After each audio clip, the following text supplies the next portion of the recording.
অর্পিতাদের সাথে দেখা করার জন্য হোটেল পার্ক পয়েন্টে ঢুকেছিলাম। রিসেপশনে থাকা চকচকে সোফার উপরে জুতো পরে উঠেছিল ইন্দ্রদার 6 বছরের ছেলে।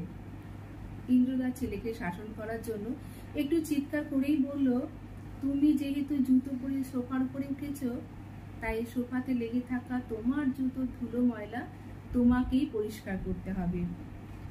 সোফায় লেগে থাকা ধুলো ছেলেকে দিয়ে যখন পরিষ্কার করাচ্ছিল, পাশ থেকে তখন ওই হোটেলের কর্মচারী বলে উঠলেন, থাক না, ও বাচ্চা ছেলে, ভুল করে ফেলেছে, ওকে বকাবকি করবেন না, আমি পরিষ্কার করে দিচ্ছি। ইন্দ্রদা বলল, এই শাসনটা যদি আজ না করি, ও বুঝে যাবে এমনটা করাই যায়। আজ এখানে করছে, কাল অন্য জায়গায় করবে। এখনো নরম মাটি আছে, তাই ওকে যেমন খুশি করে গড়া যাবে।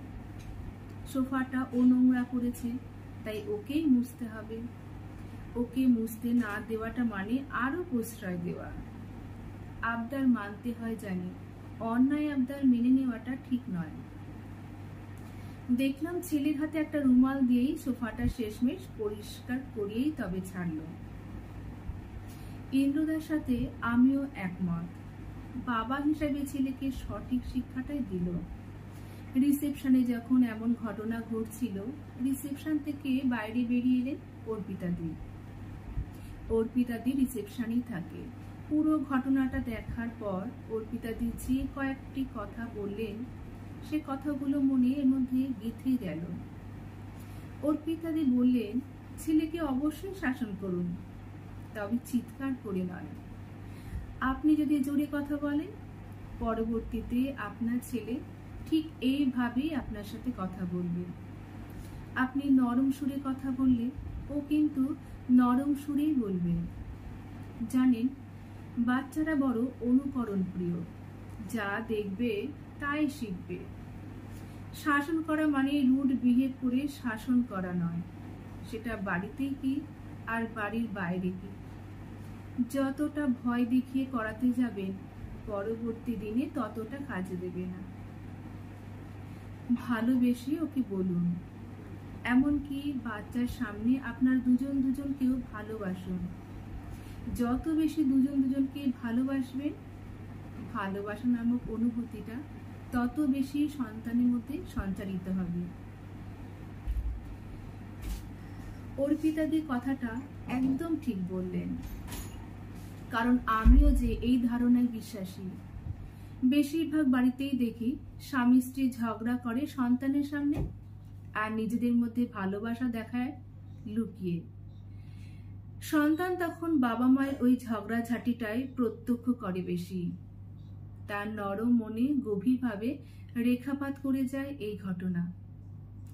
কিন্তু বাবা মাকে কতটা ভালোবাসে আর মা বাবাকে কতটা ভালোবাসে, সেটা তার দৃষ্টির অগোচরেই থেকে যায়।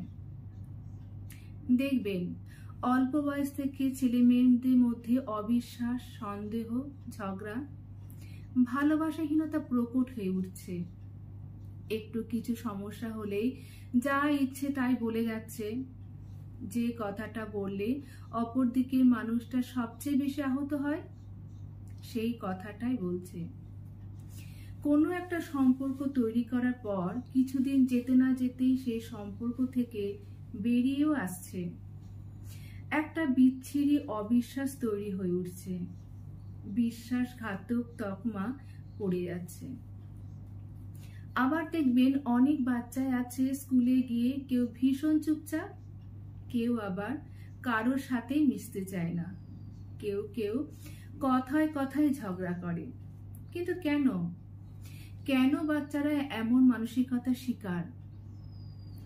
আসলে বাড়ির এমন একটা পাঠশালা, যেখানে আপনার সন্তানের জীবনের প্রথম পাঠটা শুরু হয়। বাবা মা হচ্ছে সেই পাঠশালার দুটো বড় বই। সন্তানের জীবন পাঠে বড় ভূমিকা নেয় বাবা আর মা। যতটা ভালো ব্যবহার সন্তানের সামনে করবেন, যতটা ভালোবাসা নিজেদের মধ্যে দেখাবেন, সন্তান ততটাই ভালোবাসা রপ্ত করবে। ভালোবাসার পাঠ যেমন সেও তার নিজের জীবনে নেবে, আগামী দিনেও সে তার নিজের জীবনসঙ্গীকেও ততটা ভালোবাসাতেই ভরাবে। ভালোবাসা প্রকাশগুলো স্বামী স্ত্রীর উচিত যতটা পারা যায় প্রকাশ্যে দেখানো। সন্তান ভালোবাসার পাঠ শিখবে বাবা মাকে দেখে, সিরিয়াল বা সিনেমা দেখে নয়। সন্তানের সামনে নিজেদের ভালোবাসাটা দেখানো উচিত।